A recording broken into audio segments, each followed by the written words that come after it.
Tata bye bye, বিয়ে বাড়িকে tata দিয়ে বাড়ি চলে যাচ্ছি। তো এন্ট্রি নেব এখন। তো এই দেখো, তো সবাইকে অনেক অনেক ভালোবাসা জানিয়ে একটা ব্লগ শুরু করলাম। তো আজকে সারাদিন কি কি কাজ করলাম সেটা কিন্তু শেয়ার করলাম না। কেন শেয়ার করলাম না জানো? আজকে একটা বিয়ের নিমন্ত্রণ আছে আমার বোনের মেয়ে, তো ওখানে যাব। তো একবারে স্টার্ট করলাম। তো কেমন করে হলো, তো এই দেখো মানে অর্ধেক অর্ধেক রেডি হয়ে তারপরে ক্যামেরাটা স্টার্ট করলাম। ক্যামেরাটাও ভালোভাবে ধরতে পারিনি, ছেলে মোবাইলটা একটু ঝাপসা ঝাপসা হয়ে আসছে, একটু ম্যানেজ করে নিও প্লিজ। ভিডিওটাকে স্কিপ করবে না, দয়া করে দেখবে, আশা করি ভালো লাগবে। তো যদি ভালো লাগে লাইক শেয়ার কমেন্ট করবে, চ্যানেলে নতুন হয়ে থাকলে চ্যানেলকে সাবস্ক্রাইব করে আমার পাশে থাকবে। তো আমার পরিচয়টা তো দিব। তো আমি ত্রিপুরার উদয়পুরে ছোট্ট একটা গ্রাম বলো শহর বলো ওখানের বউ বা মেয়ে। আমি উদয়পুর শহরের মেয়ে বা বউ, দুজন থেকে একজন বলো। আজকে এন্ট্রিটা এইভাবে দিলাম, তো তোমরা বলবে ভিডিওগুলো কেমন হয় একটু জানাও। তো মেয়ের দেখো রেডি করে লাইতেছে। ভিডিও এডিটিংটা দিনের বেলা করতেছি, ভয়েস এডিটিংটা হয়তো একটু খারাপ হতে পারে, একটু ম্যানেজ করে নিও, চারিদিকে এত শব্দ। তো এই দেখো অর্ধেক রেডি হয়ে হাজব্যান্ড রেডি হয়ে গেল। এই শীত তো সেই জন্য সবাই শীতের ড্রেস পরে নিচ্ছে। তো আমি শীতের ড্রেস পরবো না, চাদর নিয়ে নেব।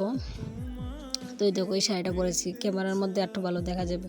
তো যেটা যা পুরো লুক নিয়ে আয়া পড়ছি, দেখো এই কানের পরছি, গলার পরছি, শাড়ি ব্লাউজ। তো ওই দেখো মেয়ে, ওই দেখো ছেলে মাথার টুপি দিয়ে লাইছে। আমি একটা হালকা চাদর নেবো এতটুকু। তো ওখানে খুব আনন্দ হবে, দেখতে থাকো। তো আসার সময় বাজার দিয়ে আসার সময় কিছু তো নেওয়া হলো না, তো একটা গিফট তো নিতে হবে। তো কী নেবো ভাবছি একটা বল নিব। তো একটা বল নিলাম, বল নিয়ে তো ওই বিয়েবাড়ির সামনে চলে আসলাম।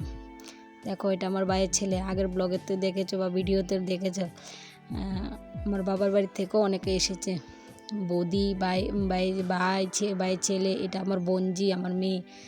বিয়েবাড়ি যেতেছি আমরা সবাই। এটা কই থেকে দেখো একটু জানাইও। ভিডিওটা এতক্ষণ দেখার জন্য অসংখ্য ধন্যবাদ সবাইকে, আমার পাশে থাকার জন্য। এই দেখো আমি বলছি বাবা হাই বলো, হাই বলো, হাই বলো। তো দেখো আমাদের কেমন লাগছে একটু জানাইও।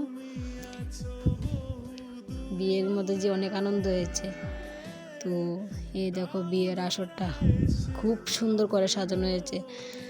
আমার দিদির একটা মেয়ে, ওরা সব দিয়ে তারপরে বিয়ে দিল। তো এই দেখো বাইক দিয়েছে, সোফা, গডরেজ, ফ্রিজ, সব কিছু। প্রথমে ঢুকে গণেশ ঠাকুরকে দেখে নিলাম, এই জিনিসটা খুবই ভালো লাগলো। কে কে কালকের বিয়ের নিমন্ত্রণ পেয়েছো বা গিয়েছো একটু জানাও। এটা হলো কুঞ্জ।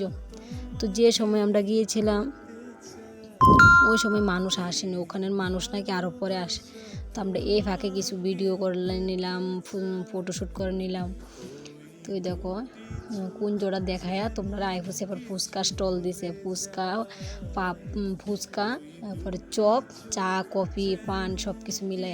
তো আমি তো ফুচকা এত বেশি ভালোবাসি না, ওরা ভালোবাসে, ওরা খাচ্ছে। আমার বৌদি, আমার মেয়ে, আমার ছেলে, বৌদির ছেলে, ওরা ফুচকা খাইছে। তো ফুচকা খাই আবার বিয়ার আসার আইফোসে আর একটা জিনিস দেখাইতেছি, আমার বৌদি আরেকটা বৌদির ছবি তুল্লা দেখাইতেছি, এই জিনিসটা দেখাইছি। তখনকার রাত্র বাজে গেছে 10টা, আমরা চলো ভাত খাইলাম। তো তোমরা কিন্তু আমার হাজব্যান্ডের একটু দেখাইতে পারছি না, কারণ আমার 2 দাদা আছে, ওদের সাথে আছে। তো আমরা সবাই, আমি, আমার মেয়ে, ছেলে, আমার বোনজি, তারপরে বৌদির ছেলে, আমরা ভাত খেতাম বইয়া গেছি। তো প্রথমে আমরা থাল, গ্লাস, টিস্যু দিছে, তারপরে ভাত দিছে, ডাল দিছে। আজকে একটা নতুন জিনিস খাইলাম, আলু ভাজি, বেগুনের সাথে আলু ভাজি, তারপরে চপ। তো এই দেখো আমি বঞ্জিরে বলছি আমাকে একটু ক্যামেরা করে দে না, আমি কি দিয়ে ভাত খেতেছি ওদেরকে দেখাবো। তো ক্যামেরা করে দিচ্ছে। তো এই দেখো এই ক্যামেরাটা উল্টা হয়ে গেছে, একটু ম্যানেজ করে নিও সবাই। খাবার শেষে বাঙালি বলে কথা, সেই জন্য মিষ্টি দিয়ে শেষে আজকে বিয়েটা এনজয়টা তোমাদের সাথে শেয়ার করলাম। তো কেমন হয় একটু জানাই। এই দেখো বাটাত খাওয়া হয়ে গেছে। তারপরে জামাই আইসে, একটু ক্যামেরা করে লইয়া গেছি, জামাই দেখাইলাম বলতে জামাই মুখটা বেশি একটা তুলছে না, সেই জন্য ভালো করে দেখাতে পারিনি। তো ওদের নাকি কুঞ্জ তুলতে অনেক দেরি হবে, জামাই এসেছে প্রায় 12টা বাজে, সেই জন্য আমরা বাড়ি চলে আসলাম। বাড়িতে এসে দেখি ঘড়ি কাটা কয়টা বাজে দেখো, এই দেখো 1টা বাজে। তো এখন ঘুমিয়ে যাব। ভিডিওটা এতটুকুই। Tata bye bye.